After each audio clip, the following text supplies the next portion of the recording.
Юбилей Чувашской автономии посвящается. Любители спортивного плавания республики 25 июля проведут заплыв через реку Волгу. Сегодня вместе с организаторами рекогностировку на местности провел и наш спортивный корреспондент, мастер спорта СССР по плаванию Вячеслав Ильин. За буйки не заплывать. Стандартная фраза, которой спасатели на пляжах республики предупреждают отдыхающих о том, что не стоит в воде заплывать за ограждение. Но завтра у любителей плавания Чувашии появится возможность не только пересечь ограждение, но и переплыть Волгу. Символично. Большой сбор любителей плавания в открытой воде назначен на канун празднования Дня военно-морского флота России. 25 июля старт будет дан в 8 часов 30 минут с левого берега Волги, а финишировать пловцы будут на центральном пляже Чебоксар. Самое главное в этом мероприятии – обеспечение безопасности. Поэтому мы договорились с Нижним Новгородом о выделении нам коридора транспортного с 8:30 до 10:30 утра для проведения этого мероприятия заплыва с левого на правый берег.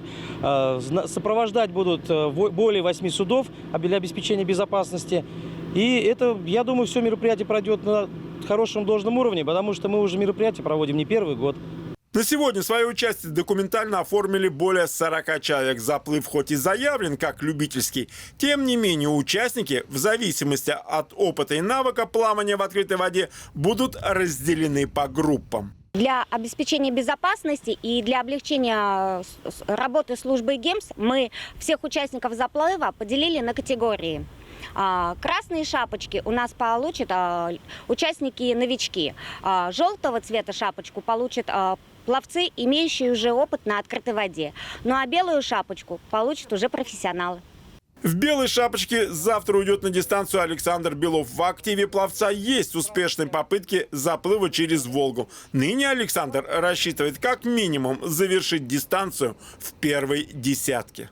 Плаванием я занимаюсь давно, я не профессионал, у меня нет спортивного разряда по плаванию, но я люблю плавать. Поэтому в этом году я плаваю, по сути, с мая, здесь, на Волге. В открытой воде? В открытой воде. То есть вас 2200 и не страшат? Я в этом году Волгу переплывал туда и обратно. Подробная информация о заплыве размещена в социальных сетях в группе «Акваспорт». Что же касается погоды, то по данным метеослужбы, завтра в Чебоксарах солнечный день без осадков.